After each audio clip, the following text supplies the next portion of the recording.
Utsman bin Affan kok membakar Al-Quran itu gimana Ustaz? Iya, Al-Quran kok dibakar? Ini kan viral di beberapa, iya. ada orang-orang yang bakar Al-Quran.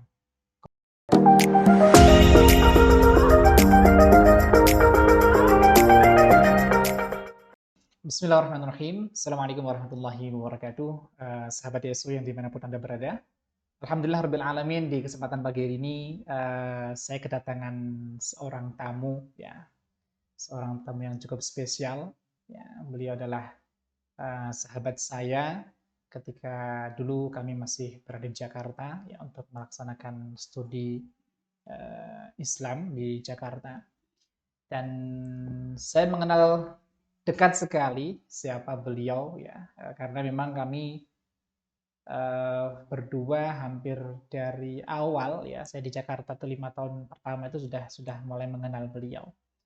Beliau ini sosok yang aktif dalam bidang sosial, ya, sempat mendampingi anak-anak jalanan, ya, di Jakarta dulu. Kemudian beliau juga aktif sekali di dalam organisasi kepemudaan, dan beliau sangat aktif sekali di dalam akademi-akademi pendidikan, ya, diantaranya beliau pernah, ya, eh, ikut tergabung dalam akademi Al-Quran, ya, di Kutab Al-Fatih, ya, binaan Ustadz Budi Azhari. Kemudian beliau juga pernah, ya, masuk di dalam Akademi Ulumul Quran di INSIS Kalibata Jakarta. Ini luar biasa insya Allah, ya, dan saya mengenal sekali siapa beliau. Dan satu hal yang mungkin membuat saya apa ya cemburu dengan beliau adalah beliau sangat dekat dengan buku, nah, gitu ya, sangat dekat dengan buku. Assalamualaikum Ustaz Saiful Bahri. Waalaikumsalam warahmatullahi wabarakatuh. Masya Allah Terlalu Ustaz. berlebihan gak ya? Ya enggak Ustaz, ya, karena memang kita sudah terlalu lama Ustaz, ya, Iya. bersama. Kita kita kenal sudah tahun berapa Ustaz, ya? Ya 2000 semenjak antum masuk takmili lah itu. takmili, ya, Ya, kita sudah satu kelas ya. tuh, ya, Masya Karena Allah. kan antum katanya di Surabaya. Betul betul, oke. Kalau saya kan belajar dari awal dasarnya di edatnya itu. Alhamdulillah Edatnya di alhamdulillah. Jakarta lah. Kalau antum kan edatnya di Surabaya. Surabaya, betul Nah, betul. Nggak bisa ketemu. Padahal udah. kita sama-sama orang Tuban Ustaz, ya. Belum Dan pernah itu ketemu. sebelumnya nggak tahu sama Dan sekali. nggak ada settingan Ustaz, ya. Nggak. Jadi ketemu di Jakarta, 5 tahun kita bersama. Tidak hanya bersama di kuliah Ustaz, ya, Ya, tapi di di tempat tidur. tempat tidur juga sama gitu, ya. Satu rumah ya, satu Satu atap, rumah, bukan satu satu atap. kasur ya. Ini Ustaz Saiful Bahri ini Masya Allah gitu, ya. Beliau ini ada 2 adik Ustaz, ya. Dua adik, 2 adik, satu kakak. satu kakak, ya. Jadi adiknya itu teman-teman beliau punya adik 2 itu dua-duanya di Mahat Tahfidzul Quran di Jakarta. Satunya sudah selesai Ustaz, ya. Sudah, alhamdulillah. Yang Sudah, ya. perempuan baru menyelesaikan setengah perjalanannya. 15 Karena kan juz, ya. memang tidak ada tuntutan untuk menuntaskan. Baik, Tapi yang baik. laki-laki yang di Baitul Quran itu alhamdulillah Hmm, sudah tuntas dan sekarang sedang melanjutkan S2-nya. luar biasa, ya. Semoga Allah mudahkan semua Ustaz, dan Amin. Ya insya Rabbal Allah Alamin. bisa mengangkat derajat keilmuan kita di sisi Allah Subhanahu wa taala. Allah, amin. Masya Allah, Ustaz Saiful Bahri ini menarik sekali sebetulnya kalau kemudian kita ingin mengupas nih. Salah satu saja di antara sekian banyak, ya, ilmu yang beliau miliki, yaitu tentang ulumul Quran Ustaz. Ulumul Tentang ulumul Quran. Sebetulnya ulumul Quran itu seurgent apa sih Ustaz, sehingga kita nih sebagai masyarakat muslim, ya, yang disebut sebagai bagaimana sih kita mau membangun interaksi dengan Al-Quran, bagaimana sih Ustaz kita mulai mencintai Al-Quran. Nah itu kira-kira ada nggak sih Ustaz hubungannya dengan ulumul Quran itu Ustaz? Atau pengertiannya ya gimana? Baik, bismillahirrahmanirrahim. Alhamdulillah, nahmaduhu wa nasta'inuhu wa nastaghfiruh. Wa na'udzu billahi min syururi anfusina wa min sayyiati a'malina. Wassalatu wassalamu ala Rasulillah sallallahu alaihi wasallam. Amma Allahumma ba'd. Terkait ulumul Quran dan pentingnya ulumul Quran terutama di zaman sekarang ya. Hmm, Kita kaitkan sendiri dengan apa yang disampaikan oleh khalifah ketiga, yaitu sahabat Utsman bin Affan ya. Ya. Beliau mengatakan saat beliau belum menjabat menjadi seorang khalifah dan beliau saat itu masih belajar Al-Quran bersama baginda Nabi Muhammad SAW. Beliau mengatakan, nahnu ta'allamna al-Quran, summa ta'allamna ilma al-Quran, summa amilna bih. Jadi kita itu belajar Al-Quran, kemudian belajar ilmunya Al-Quran, kemudian juga tak lupa mengamalkan Al-Quran. Dan metode mereka, metode para sahabat dalam belajar Al-Quran itu tidak langsung sekaligus Al-Quran dihafal, enggak. Dan kita tahu bahwasanya Al-Quran diturunkan secara munajjaman, bukan jumlatan wahidah ya. Ya. Bukan secara langsung Al-Quran turun gitu ya. Tapi diturunkan secara bertahap, tadarus gitu ya. Dan itu tujuannya apa? Agar umat Nabi Muhammad SAW juga mudah untuk mengamalkan apa yang menjadi isi kandungan Al-Quran. Ya. Bagaimana seseorang mau mengamalkan isi kandungan Al-Quran, sedangkan dia tidak tahu apa yang menjadi perintah dalam ayat-ayat dalam Al-Quran itu. Dan inilah pentingnya kaitannya dengan ulumul Quran. Ulumul Quran ini memiliki pembahasan yang sangat luas sekali. Pertama adalah pembahasan terkait asbabun nuzul, sebab ayat ini diturunkan. Dan dengan asbabun nuzul ini kita tahu ya bahwasanya maqasidus syariah dari ayat ini itu apa? Iya enggak? Kemudian ada al-muhkam wa mutasyabih. Ya. Dan banyak sekali al-qiraat juga masuk dalam ulumul Quran. Ilmu tafsir di mana kita sebagai orang mukmin harus membaca tafsir ini ya karena tafsir itu adalah penjelasan ya dari Al-Quran itu sendiri masuk dalam pembahasan ulumul Quran, di mana di situ juga ada amsal dan lain sebagainya. Ya. Di sini kita kembalikan lagi bahwasanya orang yang tidak memahami ilmu Al-Quran, bagaimana dia mau bisa mengamalkan Al-Quran itu sendiri gitu. Maka dari itu urgensi kita untuk saat ini adalah belajar Al-Quran itu tidak hanya belajar untuk menghafalnya, tapi juga belajar memahami ilmu-ilmu yang ada dalam Al-Quran tersebut. Karena apa? Karena saya ingin sedikit mengutip dari perkataan Imam Hasan Al-Basri ketika menyinggung soal masalah kondisi umat sekarang. Pernah suatu ketika Imam Hasan Al-Basri mengatakan terkait kondisi umat saat itu, saat zamannya umat, ya beliau gitu. Saya banyak sekali orang yang mengatakan saya telah membaca Al-Quran seluruhnya dan saya tidak menjatuhkan satupun dari hurufnya. Tetapi satu hal yang tidak pernah dilakukan oleh orang ini yaitu al-amalu bil Quran. Bihi. Kalau tidak memahami Al-Quran, itulah pentingnya. Banyak sekali kita lihat kondisi bagus sekali tradisi yang terjadi sekarang ya. Kecintaan terhadap Al-Quran mulai menggeliat ya dengan adanya pondok tahfidz Al-Quran. Kemudian geria-geria Al-Quran kecil, termasuk juga di DSU juga ya. Ada geria Al-Quran yang sudah punya cabang sangat banyak sekali di Tuban. Semoga Allah memberkahi dan terutama Allah memberkahi amal-amal dalam geria-geria Al-Quran ini. Amin. Ya. Kita juga punya berita tahfidz, Ustaz. Oh ya, Masya Allah. Satu. Insya Allah semoga ke depan juga masyarakat kita semakin antusias ya. Makanya kami menghadirkan teman-teman ya, para ustadz, para guru-guru untuk kemudian mengedukasi masyarakat kita untuk gimana sih kita membangun interaksi saat itu ya. Tadi alhamdulillah nih ya, tema kita pas banget ya dengan background beliau ya, yang telah mengikuti salah satu pendidikan akademi di Injil Kalibata terkait dengan ulumul Quran. Tentunya sudah banyak hal yang dikaji Ustaz ya, kalau di sana Ustaz ya.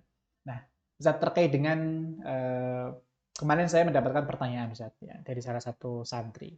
Ustaz, sebetulnya kalau zaman dulu ya, sahabat Nabi itu kan mereka tidak eh, ibaratnya tidak melanjutkan ke ayat yang lain, ya sebelum 10 ayat ini beliau hafalkan, Kan? beliau pahami dan beliau amalkan. Iya. Misalnya. Nah, kira-kira memang konteksnya kan memang saat itu Al-Quran turunnya kan masih munajjaman, beransur-ansur.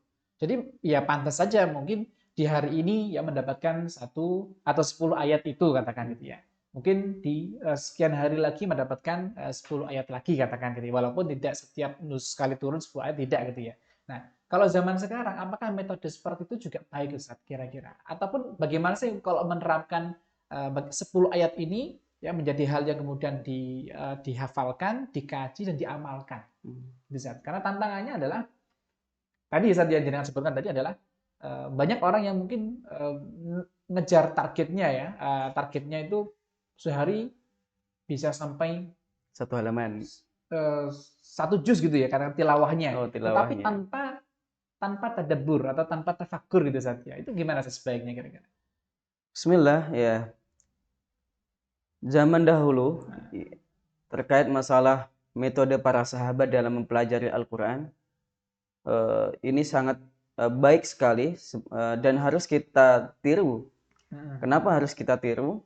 Karena sebagaimana yang telah dikutip, saya kutip dari perkataan Imam Malik radhiyallahu an, ya, Imam Malik salah satu imam 4 ya dari mazhab Maliki.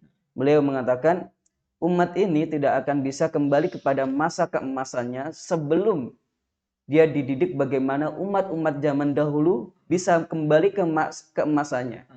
Jadi pendidikannya harus disetarakan dengan pendidikan zaman saat itu. Zaman saat itu.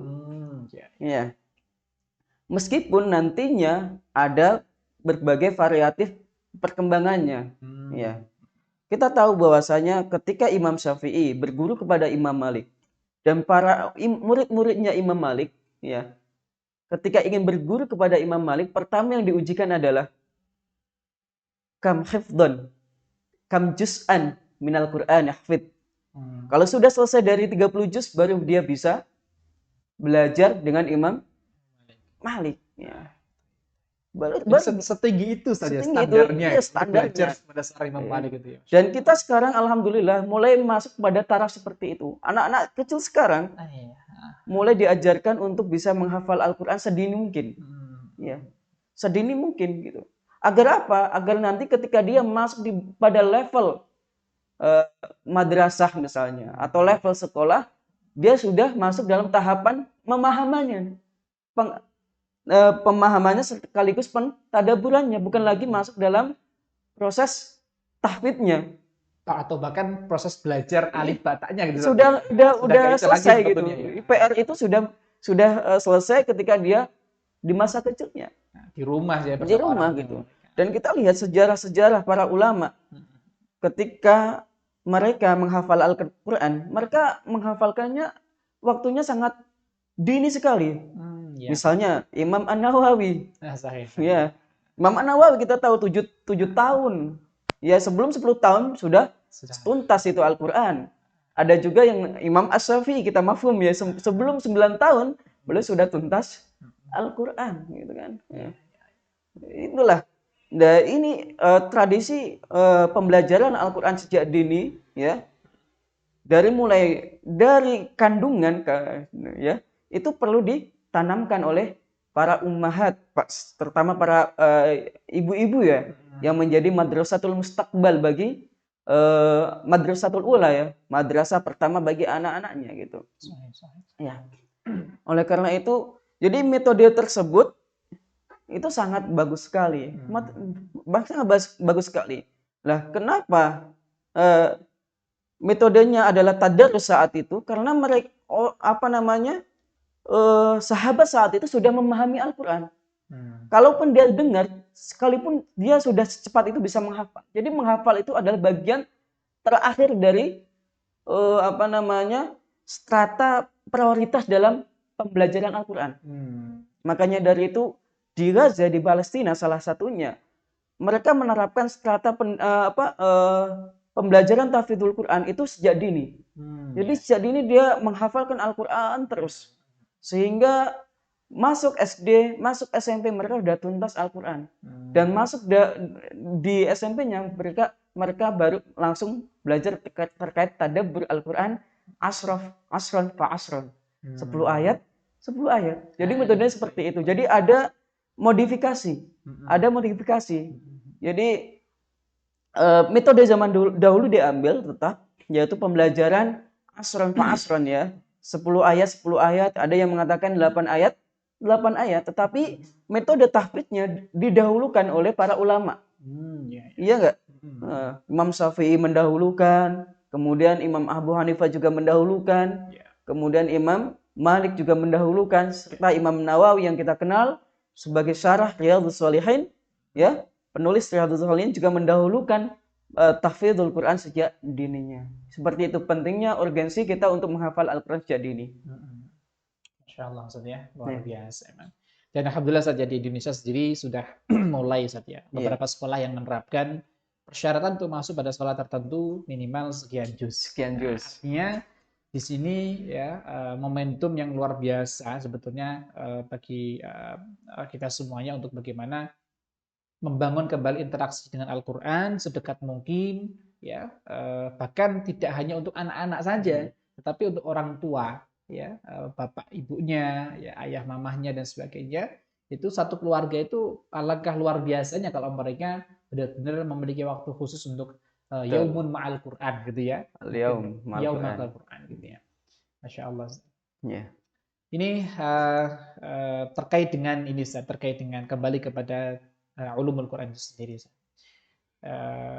Sebetulnya ada berapa pembagian Pak Ustaz terkait secara global ya Ustaz ya, terkait dengan mengkaji ilmu tentang bagaimana kita mempelajari Al-Quran.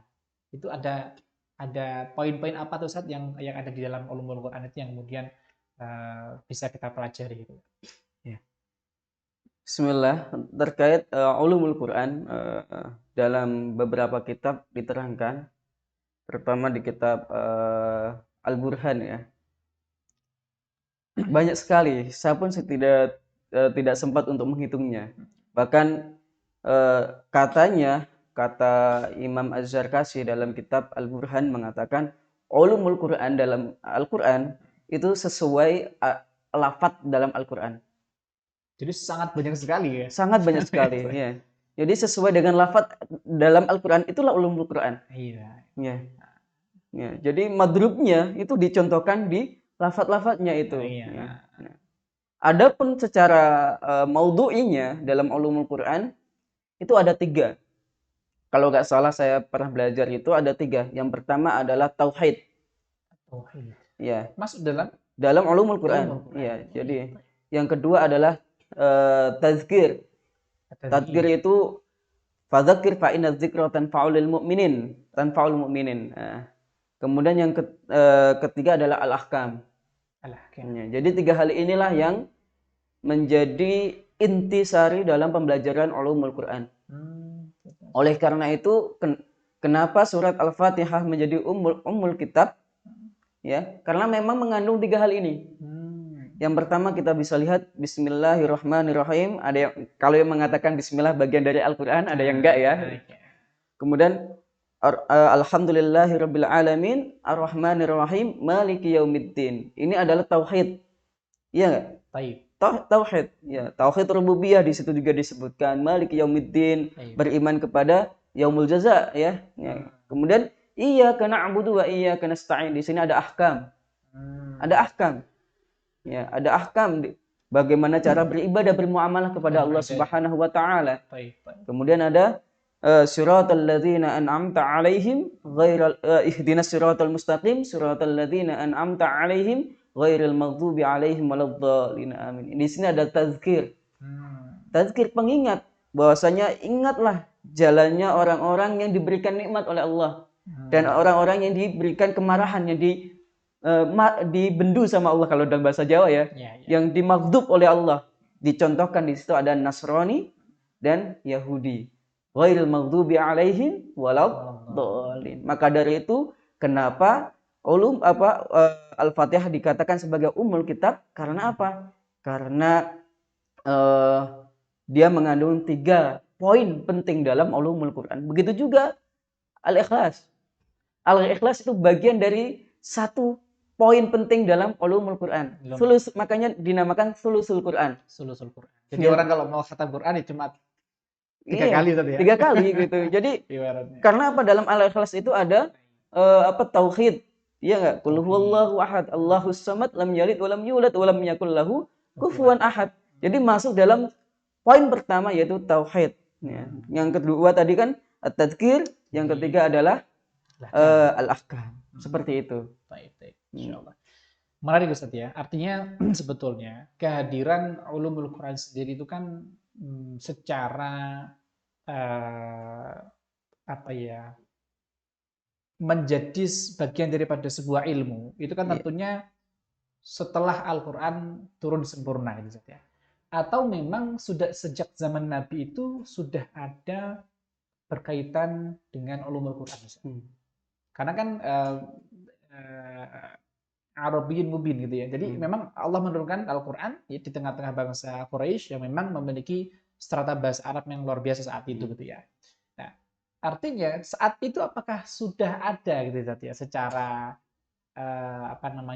kaidah ya terkait dengan itu ya. Tapi yang jelas ya belum lah, namanya juga ulumul Quran ya. Al-Quran datang dulu baru ada ilmunya kan begitu. Tapi secara secara tabiat mereka sebagai bangsa Arab itu kira-kira mereka sudah punya nggak sih Ustaz untuk memahami kerangka di dalam Al-Quran itu? Bismillah, terkait ulumul Quran pada zaman Nabi Muhammad SAW, kemudian asrul khilafah ya, asrul sahabah lah ya, asrul nabi, asrul nubuwah, dan asrul sahabah. Dua hal ini yang menjadi pokok kita dalam bersandar terhadap pemahaman Al-Quran itu. Kemudian asrul tabi'in, tabi'in dan seterusnya. Karena Rasulullah SAW sendiri telah bersabda, ikutilah khairul qurun qarni summa yalaunahum gitu kan ya. Pada zaman itu belum dinamakan ulumul Quran. Namanya adalah ilmu fikih. Al-fiqh. Dan itu bisa kita lihat bagaimana Rasulullah SAW mendoakan sahabat Ibnu Abbas radhiyallahu an sebagai satu-satunya sahabat yang memiliki gelar turjuman Al-Quran. Ya, penerjemah Al-Quran adalah sahabat Ibnu Abbas. Kenapa beliau sampai mendapatkan gelar ini? Ternyata ada ceritanya. Ceritanya apa?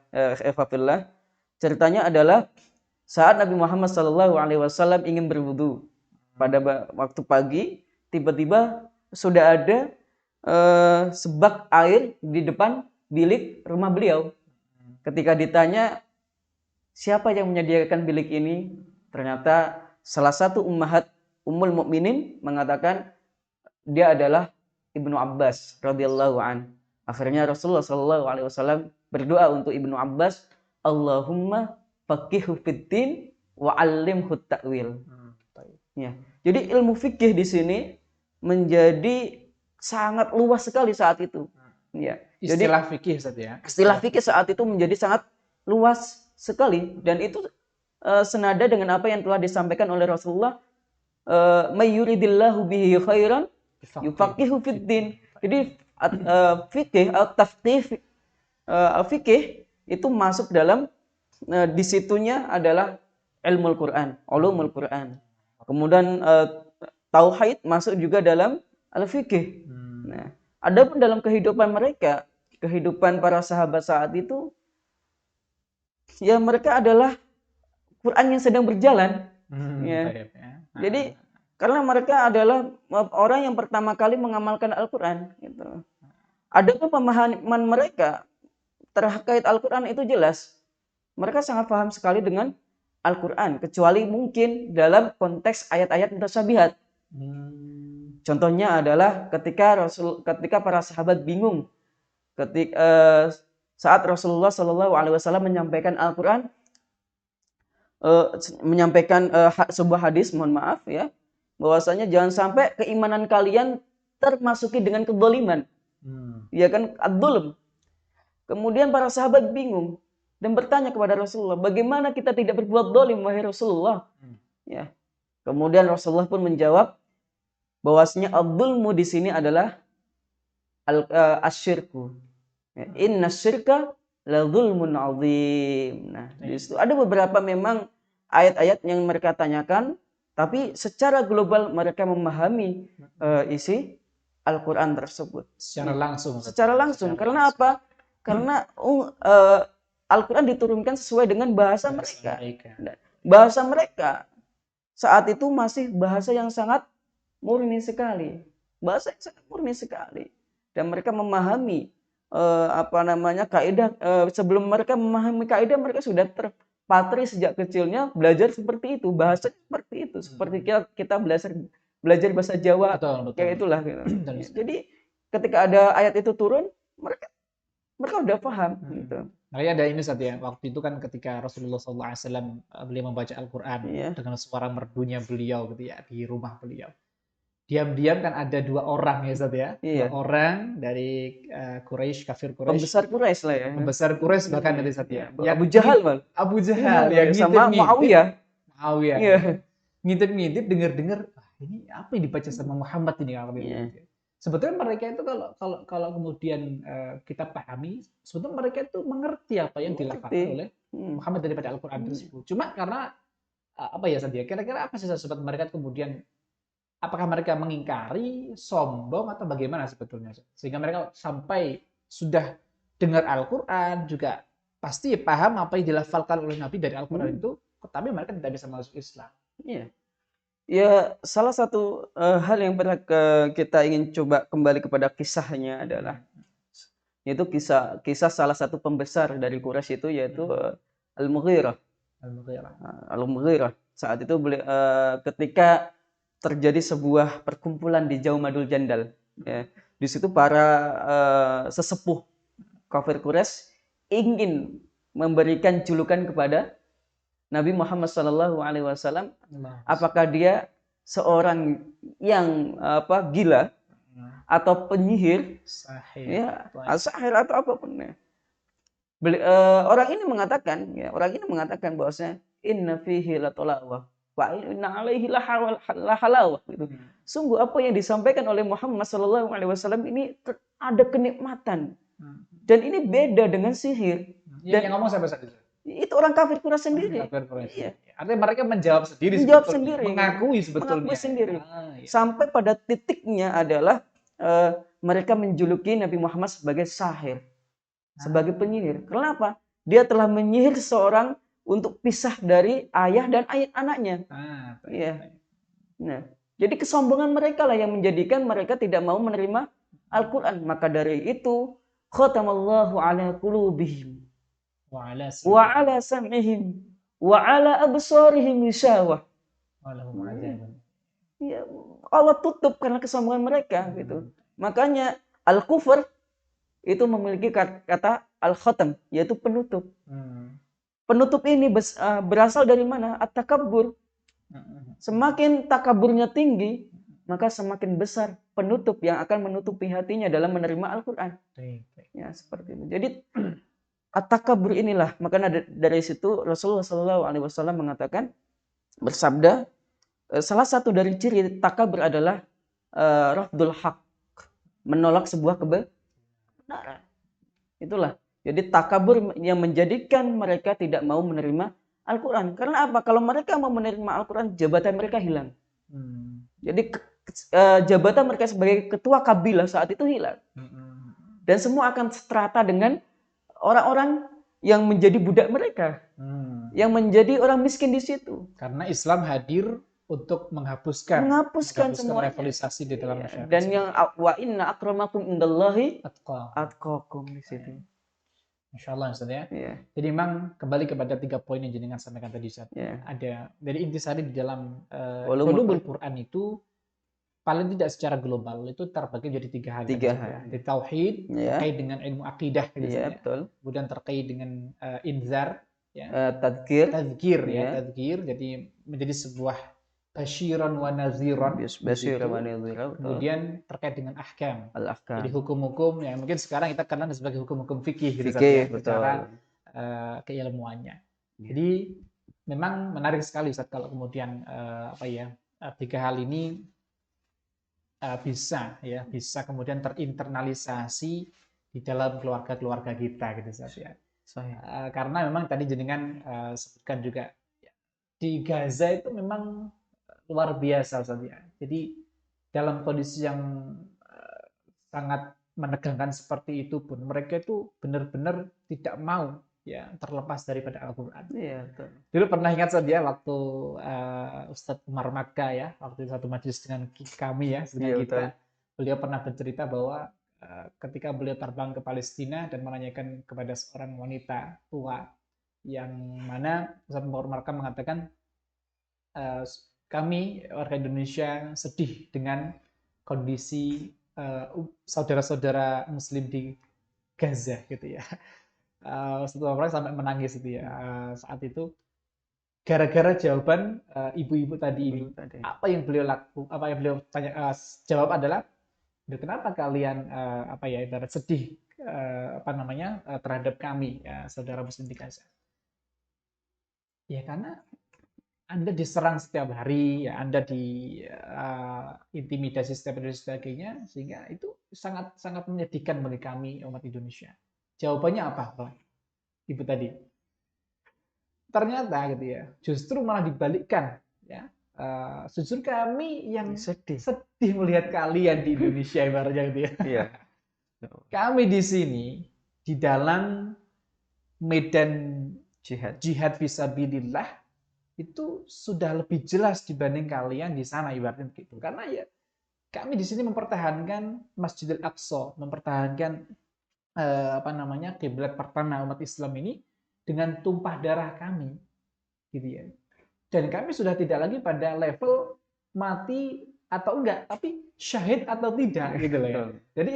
Jadi ini kan paradigma cara pandang yang berbeda sebetulnya. Tapi yang jelas intinya adalah gimana ketika itu sampai Ustadz Umar Makkah itu ya, beliau menangis karena ya tersentuh dengan syibrah Al-Quran yang memang ditanamkan dari kecil sehingga karakter Quran itu benar-benar bisa melekat pada masyarakat Gaza saat itu. Masya Allah. Rahasianya di situ. Rahasianya adalah Al-Quran was Sunnah. Dan hal itu memang Al-Quran dan Sunnah dan ditopang dengan satu hal yang tidak pernah lepas dari mereka, al-jihad. Iya. Karena apa? Orang menghafal Al-Quran dan Sunnah tetapi tidak mau berjihad, sama saja. Maka dari itu Rasulullah SAW mengatakan kepada para sahabatnya terkait salah satu umat yang tidak akan pernah takut dengan musuhnya, Pak. Sampai hari kiamat. Mereka ada di Baitul Maqdis, waqna fi Baitul Maqdis. Mereka ada di Baitul Maqdis dan ada di sekitar Baitul Maqdis. Oleh karena itu Rasulullah SAW ketika ditanya, Al-Yaman, burika fil Yaman, As-Sam, burika fis Syam. Karena apa? Ardus syuhada, wa ardus sholihin, wa ardul anbiya. Sejak dulu sampai hari kiamat saja. Masyaallah. Itulah. Jadi salah satu rahasia dari kenapa para syuhada, para mujahid di Palestina bisa seteguh itu, yang saya tanyakan adalah ketika itu ternyata di setiap masjid, di setiap sekolah terdapat halaqah hifdzul Quran.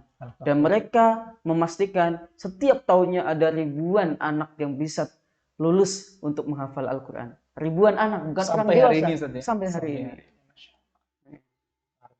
Ini memang bahkan kemarin ya sempat viral Ustaz ya, beberapa ulama Indonesia yang memang concern juga untuk membantu teman-teman saudara kita di Palestina meninggal dunia, sehingga sampai warga di sana pun juga sebagian yang mengikut menyolatkan gaib ya. Betul, insyaallah. Memang begitulah ya sahabat DSU rahimakumullah, memang orang-orang yang memang Allah dekatkan dengan Al-Quran itu memiliki keberkahan yang luar biasa. Ya. Penerimaan di langit, ya Allah Subhanahu Wa Taala dan para malaikatnya, ya penerimaan di bumi dicintai oleh Allah orang-orang yang solih, ya solihah. Ini merupakan kalimat yang luar biasa. Makanya Nabi ya mentarbiyah, ya mendidik para sahabat itu ya nggak ada cara lain ya. Salah satu cara dengan cara Thariqatul Quran ya Ustaz ya. Iya, Jadi pendidikan 23 tahun. 23 3 tahun. tahun. 13 13 tahun tahun di maka Makkah untuk penguatan apa namanya akidah mereka. akidah mereka. Jadi kita bisa lihat bahwasanya penguatan akidah itu sangat penting sekali di Mm-mm. sini ya. Jadi penguatan akidah sangat penting sehingga Nabi Muhammad SAW butuh sampai 13 tahun dibandingkan dengan penerapan syariah di Madinah Di Madinah yang hanya menghabiskan waktu 10 10 tahun. tahun ya. Subhanallah. Di sini kita bisa lihat dari sejarah Nabi Muhammad SAW bagaimana beliau mendidik para sahabatnya dengan Al-Quran langsung, dan itu pun dididiknya secara tadarruj, secara bertahap, tidak langsung, secara bertahap. Pertama akidah mereka, akhlak mereka kepada Allah, ya kan, akhlak mereka kepada orang tua, akhlak pertama sekali ya. Jadi tauhid itu masuk dalam kategori akhlak kita kepada Allah Subhanahu wa taala.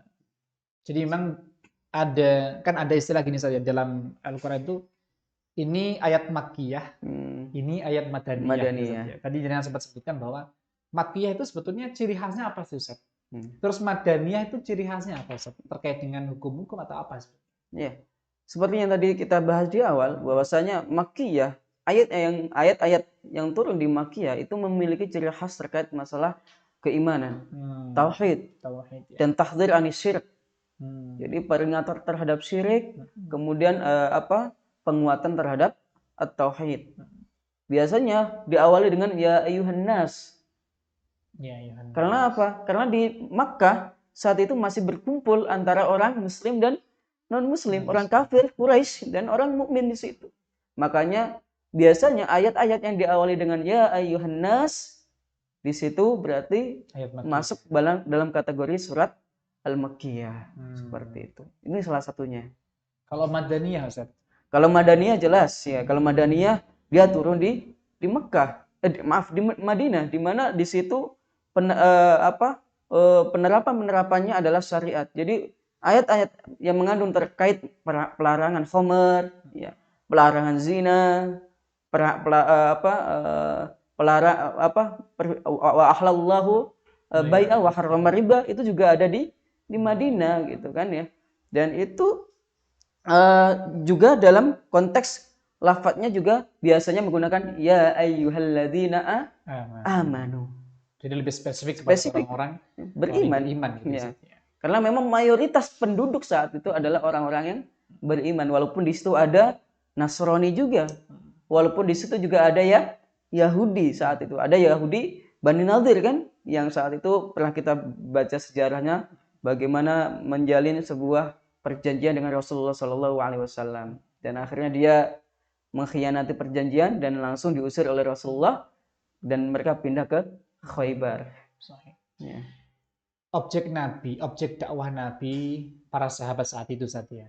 Ya, mereka juga mengalami tahapan-tahapan juga pastinya ya. Jadi tadi yang mungkin pelarangan hal-hal pokok di dalam agama terkait dengan akidah itu sendiri atau tauhid itu ya.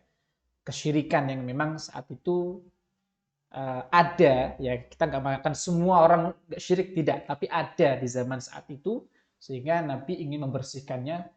Dan memang sunatullahnya Allah menurunkan ayat-ayat yang pertama di Makkah itu memang berkaitan dengan pokok-pokok bahasan di dalam agama Islam, usuluddin lah seperti agama akidah gitu ya, kaidah-kaidah di dalam ketuhanan dan sebagainya. Baru kemudian di Madinah ya, itu kemudian barulah masuk ke dalam ahkam-ahkam yang sifatnya adalah lebih spesifik lagi ya, mungkin tadi puasa, yang mungkin sholat dan sebagainya terkait dengan itu. Masya Allah sekali saja. Jadi kalau bisa dikatakan bahwa kalau ayat Makkiyah itu adalah surat yang memang turun batasannya kan sebelum hijrah itu saja. Yeah. Sebelum hijrah. Kalau Madaniyah berarti setelah hijrah gitu ya. Masya Allah. Dan di sini ada juga saat hijrah gitu, saat proses hijrah di situ, apakah ada ayat-ayat yang turun gitu kan? Nah, di situ para ulama mengatakan masuk dalam kategori surat Makkiyah. Ya. Karena apa? Karena belum ada penerapan syariat di Madinah gitu kan ya. Jadi sebelum dia masuk Madinah, maka dihitung sebagai surat Makkiyah. Terkait dengan ini Ustaz, kita kenal aja asbabun nuzul. Sebab-sebab turunnya ayat-ayat Al-Quran itu. secara umum bisa diklasifikasikan karena sebab apa saja dosa? Asbabun nuzul itu. Apakah hanya sekedar eh, sebuah peristiwa kemudian Allah turunkan gitu atau mungkin ada gambaran lebih lebih spesifiknya gitu. Baik, bismillahirrahmanirrahim. Terkait asbabun nuzul, yang perlu kita ketahui adalah tidak semua surat itu memiliki asbabun Asbabun nuzul. nuzul. Ya, Nah, baik. tidak semua surat itu memiliki asbabun Nuzul. nuzul. Nah, jadi ada beberapa surat yang memang memiliki asbabun nuzul. Ya, makanya di situ ada kitab Asbabun Nuzul Lisuyuti. Di situ hanya membahas ayat-ayat yang memiliki asbabun nuzulnya. Nah, tidak semuanya, gitu kan. Dan ada beberapa yang memang mengandung kisah, ya, kisah, ya. Jadi asbabun nuzul ini, ya, misalnya dalam surat Abasa, ya, dalam surat Abasa ketika Nabi Muhammad SAW di situ disibukkan dengan mendakwai orang-orang kubaroul Quraisy, Pembesar ya. pembesar-besar Quraisy, dan saat itu ada Abdullah Umi Maktum datang meminta petunjuk kepada Rasulullah SAW. Dan beliau termasuk golongan yang Agak rendah gitu, rendah kastanya ya, di saat itu, katanya ya, ya, kastanya rendah, ya. Karena saat itu dia menjadi maula gitu kan. Ya. Kemudian Rasulullah lebih tidak menghiraukan ini, gitu kan, tidak menghiraukan Abdullah Umi Maktum. Malah lebih suka mendakwai orang-orang pembesar Quraisy dan berharap pembesar-pembesar ini masuk Islam. Akhirnya apa? Turunlah ayat itu sebagai teguran bagi Nabi Muhammad SAW, karena Nabi Muhammad adalah orang yang maksum. Akhirnya Allah langsung tegur, tidak Allah biarkan beliau dalam kesalahan. Abasa wa tawalla an ja'ahul a'ma. Sebenarnya Abdullah bin Maktum ini bukan a'ma sampai a'ma gitu, enggak. Tapi Abdullah bin Maktum ini adalah orang yang memang rabun penglihatannya. Ya, jadi seperti itu. Jadi konteks asbabun nuzul itu biasanya pertama bisa menjadi salah satu teguran bagi Rasulullah, ya. Tapi dalam konteks keteguran ini adalah menunjukkan ismatul Rasulullah, yaitu terjaganya Rasulullah dari sebuah kesalahan yang terus-menerus gitu. Kemudian yang kedua adalah sebagai petunjuk bagi Nabi Muhammad SAW. Kita bisa lihat di saat dalam surat Al-Kahfi misalnya gitu. Saat itu Nabi Muhammad SAW didatangi oleh orang Yahudi. Bukan orang Yahudi ya. Orang Yahudi meminta orang kafir Quraisy untuk menanyakan hal ini kepada Nabi Muhammad. Kalau seandainya Muhammad mampu menjawab ini, maka dia adalah seorang nabi. Iya. Dan ternyata yang ditanyakan adalah hal kabar-kabar yang tidak diketahui oleh orang kafir Quraisy. Terkait Ashabul Kahfi itu siapa? Zaman-zaman dulu. Iya, zaman dulu ya. Yang tahu orang-orang Yahudi sendiri. Kemudian jumlahnya ada berapa gitu kan? Karena mereka juga sebetulnya memiliki kitab samawi. Iya, kan, gitu. Akhirnya apa? Sampai Rasulullah SAW menunggu kabar dari Allah Subhanahu Wa Taala. Tidak menjawab gitu. Dan lupa mengucapkan kata insya Allah gitu. Teguran sekaligus pemberitahuan terkait apa yang menjadi pertanyaan, jawaban untuk pertanyaan si kafir Quraisy itu. Tapi tetap apa jawabannya? Nah, setelah dijawab, mereka tetap tidak mau beriman kepada Allah Subhanahu Wa Taala. Jadi petunjuk kemudian ada misalnya al-khamr gitu kan ya, al-khamr. Jadi pelarangan terkait secara terus. Awal mulanya khamr itu boleh-boleh saja gitu. Mubah lah intinya. Boleh sampai kamu minum, tapi jangan sampai kamu mendekati sholat saat kamu mabuk. Wala taqrabus sholata wa antum sukara gitu kan. Dan karena apa? Karena saat itu ada sahabat Nabi ya kan, sedang sholat dan menjadi imam lagi, ya. Menjadi imam, dia kondisinya mabuk. Saat itu masih terjadi begitu. Iya. Saat itu masih. Karena memang masyarakat saat itu memang sangat kental sekali dengan tradisi itu gitu, dengan tradisi minum-minuman gitu kan. Akhirnya apa? Dia membaca surat Al-Kafirun nggak selesai. Bulat aja. Akhirnya itu sampai kepada Rasulullah SAW. Kemudian turunlah ayat wala taqrabus sholata wa antum sukara. Sebelum ayat ini ada ayat sebelumnya.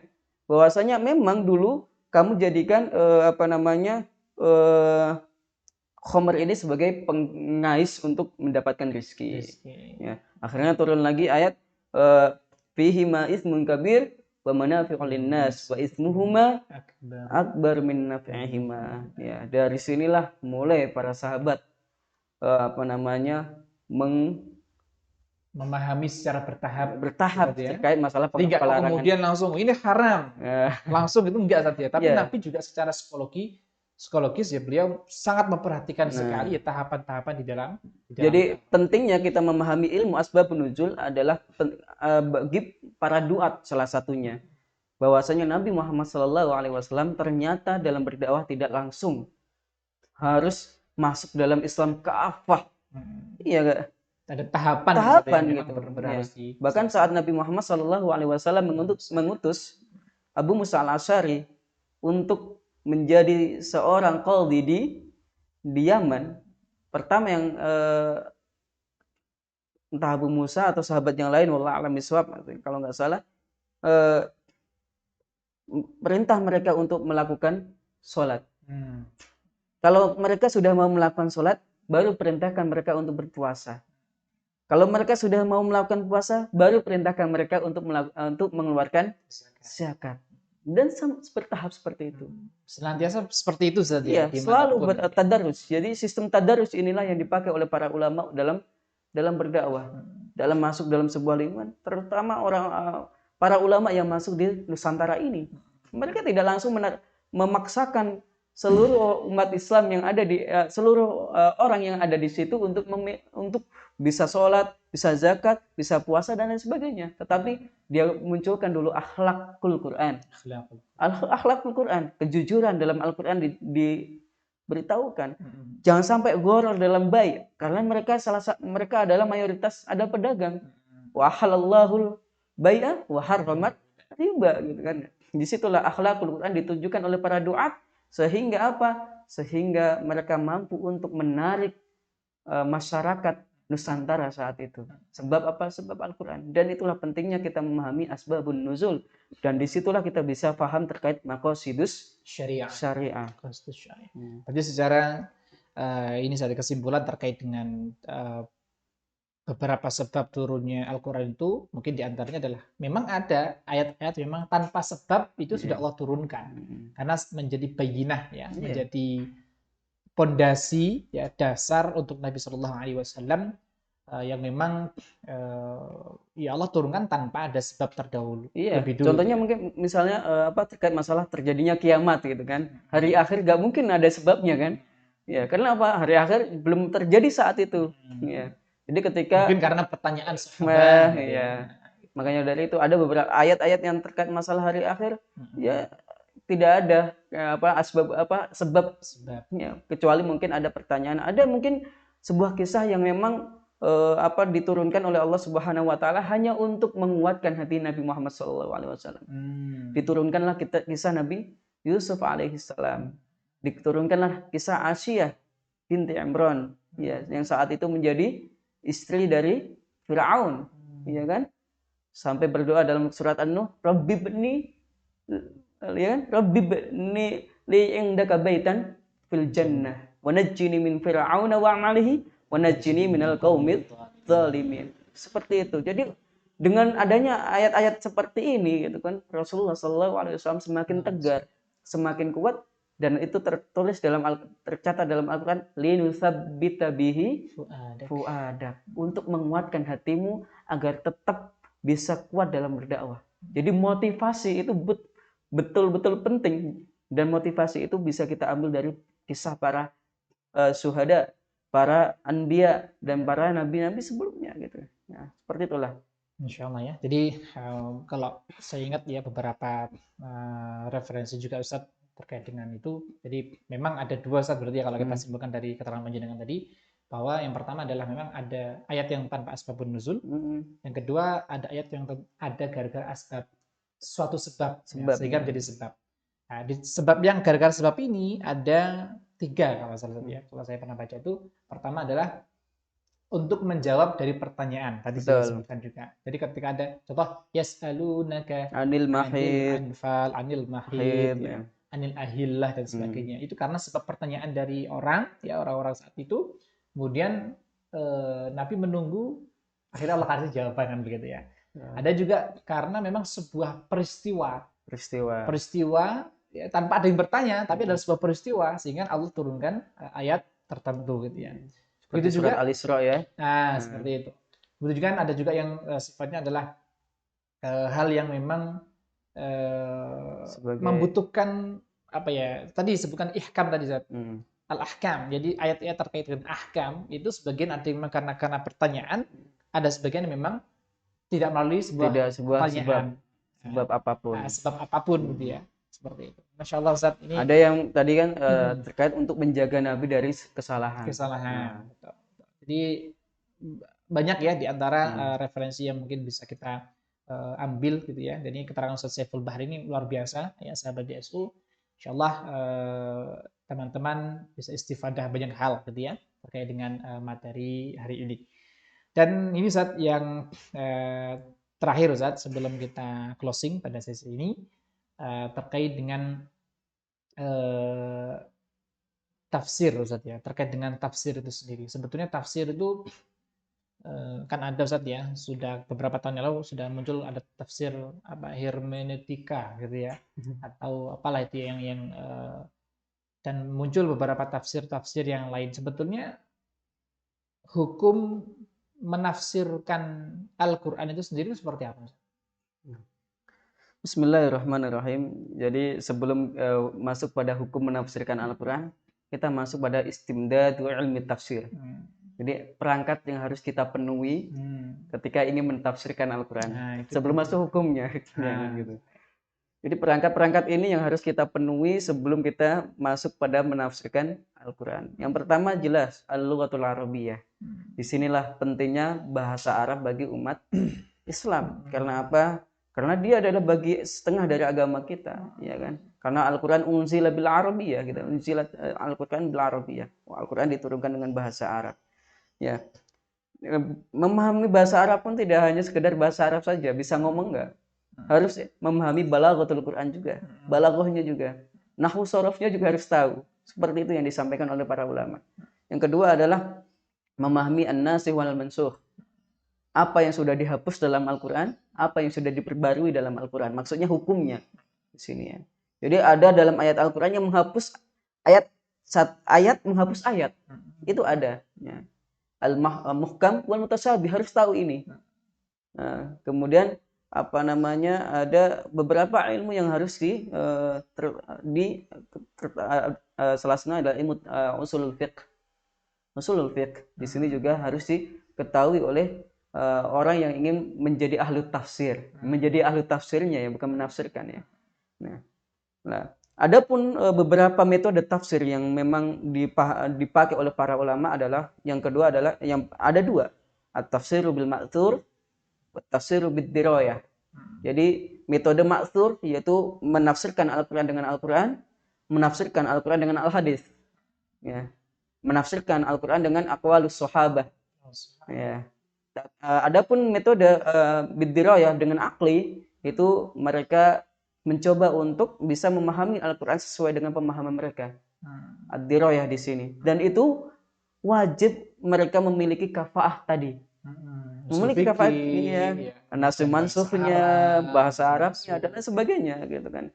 Dan bagaimana hukumnya orang-orang sekarang yang menafsirkan Al-Qur'an? Nah, mereka yang menafsirkan Al-Quran di luar dari metode ini, misalnya tadi yang disebutkan adalah metode hermeneutik ya. Kita tahu bahwasanya metode ini berasal bukan dari agama Islam. Ini adalah berasal dari agama dari Barat. Dari Barat. Dan itu dikupas tuntas oleh para pemikir Islam sekarang. Bahwasanya mereka ingin mencoba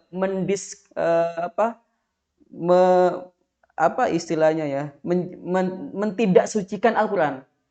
Karena apa? Kalau sampai ada metode hermeneutika dalam Al-Quran, maka Al-Quran tidak lagi menjadi suci. Karena apa? Kita tahu bahwasanya metode ini digunakan terhadap kitab-kitab mereka. Ya, bagi memperbarui sampai ada pembaruan dalam kitab-kitab mereka gitu kan.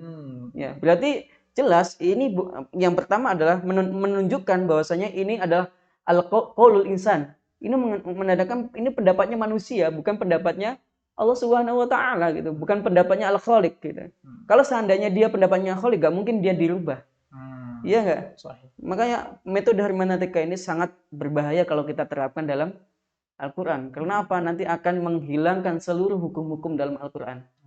Terutama hukum kisos.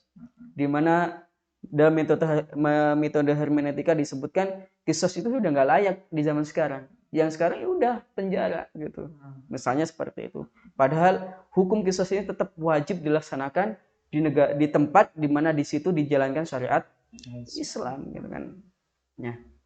Mereka yang menafsirkan Al-Quran dengan tafsir-tafsir yang tidak benar, maka itu menjadi sangat berbahaya bagi yang lainnya. Ya. Tapi kalau mereka menafsirkan Al-Quran, tapi dengan mengutip tafsir-tafsir dari para dari ulama-ulama terdahulu, maka hal itu boleh-boleh saja. Karena sebenarnya dia bukan ahlu tafsir, tapi mereka adalah iqtibas minat tafasir. Nakil gitu ya. Iya, nakil. Jadi iqtibas tabis. Jadi mengkutip. Kalau nakil itu kayaknya dia pernah membaca semuanya, enggak. Nakil, orang nakil sama iqtibas itu beda lagi. Nah ya, kalau iqtabas dia hanya mengutip ini dari kitab ini, dikutip, disampaikan. Tapi kalau nakil itu biasa. Kalau menurut pemahaman saya dalam memahami bahasa Arab, nakil itu berarti dia sudah membaca seluruh kitabnya, kemudian dia nakilkan, dia mankulkan gitu. Nah, itu secara istilahnya saja gitu. Jadi iktibas gitu. Jadi iktibas atau iktibas muktabis minat tafasir ya. Jadi seperti itu. Kalau memang dia ingin menafsirkan Al-Qur'an dengan menggunakan tafsir-tafsir para ulama, maka itu hal-hal boleh-boleh saja. Tapi posisi dia bukan menjadi ahlu tafsir. Tapi posisi dia adalah muktabis atau iktiba penukil, pengutip ya, pengutip dari tafsir-tafsir para ulama zaman dahulu. Karena kita lihat dulu backgroundnya gitu kan, backgroundnya apakah dia sudah hafal Al-Quran atau belum? Iya. Pertama itu, kemudian jelas lah ya, mau mentafsir Al-Quran kok nggak ada Al-Quran kan ya mungkin gitu ya. Seperti itu. Jadi memang menarik sekali Ustaz ya di zaman saat ini gitu Ustaz ya. Jadi banyak sekali metodologi baru yang memang dimunculkan ya itu adalah secara alamiah memang perkembangan keilmuan ya di seluruh dunia. Namun memang perlu ya kembali kepada syarat dan ketentuan untuk batasan-batasan sampai mana sih kita menggunakan metode-metode tertentu di dalam melakukan pendekatan terhadap Al-Quran ya terkait dengan penafsiran dan sebagainya. Boleh kita mempelajari metode hermeneutika, tapi dengan syarat apa? Untuk menjelaskan kesalahan-kesalahan yang ada di metode itu. Metode tersebut. Dan itu yang dilakukan oleh Imam Al-Ghazali ketika dia ketika para ulama menolak terkait masalah filsafat ya. Kan soal itu filsafat sangat menjadi ilmu yang sangat digandrungi ya. Akhirnya Imam Ghazali tampil sebagai Hujjatul Islam, di mana dia mempelajari filsafat dan mengambil intisari filsafat yang sesuai dengan agama Islam. Bukan agama Islam yang menyesuaikan ilmu filsafat gitu kan. Sahih. Masya Allah. Ini luar biasa Ustaz. Kemudian berikutnya Ustaz terkait dengan sejarah penulisan Al-Quran Ustaz, sebetulnya. Sejarah penulisan Al-Quran itu perkembangannya seperti apa Ustaz? Dari awal turunnya Al-Quran itu sampai di tangan kita saat ini gitu, secara umum. Ya, secara umum yang dirahmati oleh Allah Subhanahu Wa Taala terkait penulisan Al-Quran ya, yang kita kenal sekarang adalah Rasmul Utsmani ya, yang dinisbatkan kepada Khalifah ketiga yaitu Utsman bin Affan radhiyallahu an. Ya. Pertama pada zaman Nabi Muhammad SAW ketika turun Al-Quran, Nabi Muhammad SAW melarang untuk menuliskan Al-Quran. Melarang untuk melarang untuk menulis Al-Quran, tetapi hanya beberapa sahabat yang diperbolehkan. Hanya. Yang lain nggak boleh. Saja. Hanya pilihan Rasul. Ya, pilihan Rasul. Salah satunya adalah sahabat Abu Hurairah radhiyallahu an. Itu diperbolehkan untuk menulis Al-Quran. Dan sahabat Ibnu Mas'ud diperbolehkan juga. Tapi sahabat-sahabat lain nggak boleh. Karena apa? khaufan min ikhtilatul Quran wal ahadits. Jadi takut tercampur antara Al-Quran dan hadis, karena semuanya bersumber dari Nabi Muhammad SAW. Sahih. Ya, gitu. Jadi mana yang Al-Quran, mana yang hadis. Ya, Artinya betul. Quran saat itu memang Nabi perintahkan, Ya. ya perintahkan ini ditulis Hmm, Al-Quran. Begitu ibaratnya begitu betul. saja. Oh, baik. Nah, tapi setelah masuk seiring berjalannya waktu, Nabi memerintahkan salah satu orang sebagai penulis Al-Quran, yaitu Zaid bin Thabit bin Kutabil Wahyi. Ya, Zaid bin Thabit menjadi penulis Al-Quran saat itu. Walaupun saat itu penulisannya tidak seperti sekarang, yaitu dari pelepah kurma ditulis, kemudian dari kulit-kulit batu-batuan dan lain sebagainya gitu. Nah, itu pun masih berserakan. Ada yang sahabat ini menulis, ada yang sahabat menulis. Nah, setelah wafatnya Nabi Muhammad SAW, yaitu pada zaman Abu Bakar As-Siddiq, maka diperintahkanlah untuk mengumpulkan Al-Quran, untuk mengumpulkan Al-Quran. Karena apa? Di situ ada peristiwa riddah.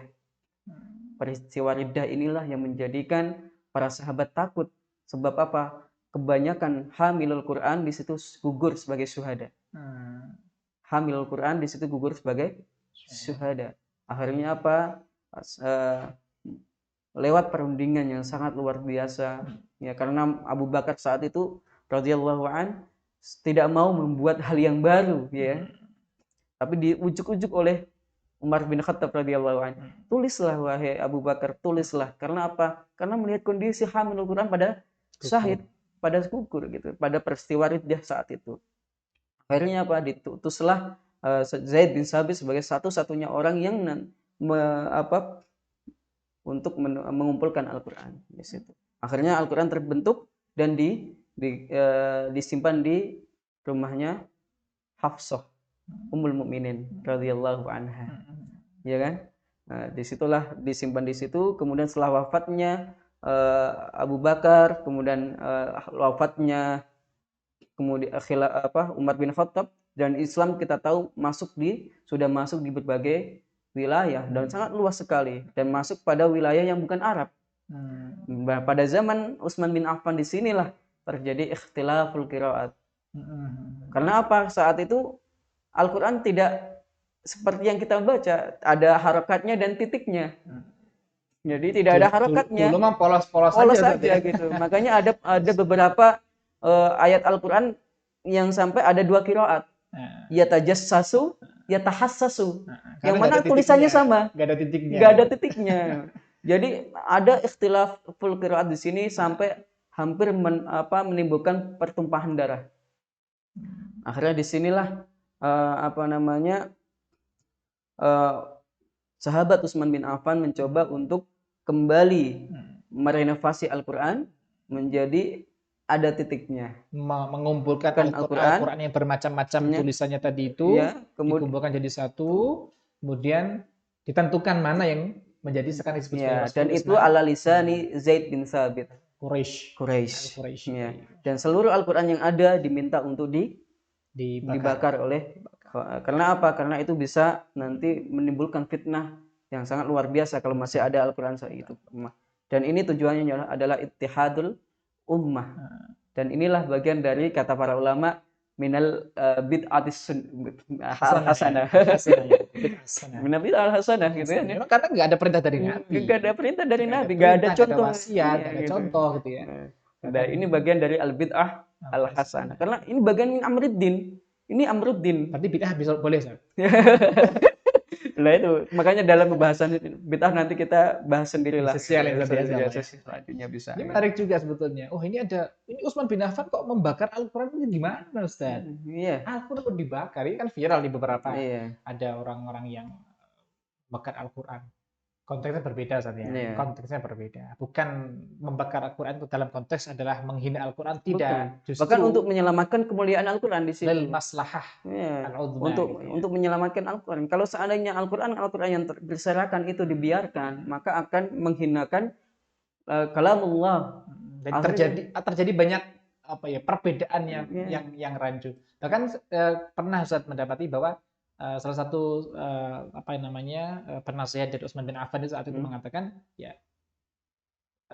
kenapa kalau sampai ada keputusan dikumpulkan Al-Quran itu dan yang lain itu dihapuskan, ya dibakar, dimusnahkan, karena memang masukannya adalah khawatir itu terjadi seperti yang terjadi pada An-Nasara wal Yahud. Nah, karena kan ikhtilaf fihi Al-Yahud bainahum, ya, ya. Nasara wal Jadi Yahud. karena perbedaan di antara mereka gitu, terkait dengan kitab-kitab mereka saat itu. Sehingga artinya ini sunatullah ya, ini adalah sunatullah yang memang sudah Allah laksanakan di muka bumi ini, sehingga ya sesuai dengan janji Allah Ustaz ya, Al-Quran memang ada penjaganya, memang dimulai dari situ sampai hari kiamat nanti. Nah, setelah itu Al-Quran masih dalam kondisi gundul.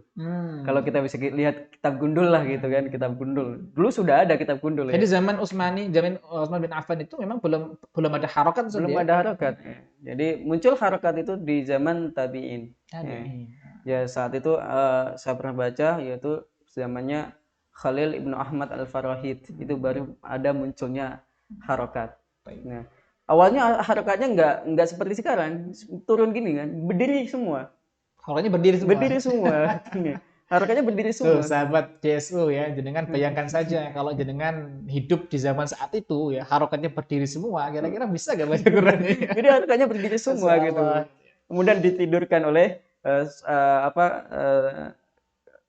beliau, yaitu Khalil ibnu Ahmad. Artinya mengalami perkembangan saat ya. Jadi cara mengharokati, memberikan titik, tanda-tanda di dalam Al-Quran itu memang mengalami perkembangan juga. Nah iya, kemudian masuklah ada al-waqaf, kemudian rubuknya, kemudian ada tulisannya ayat sajadah dan lain sebagainya.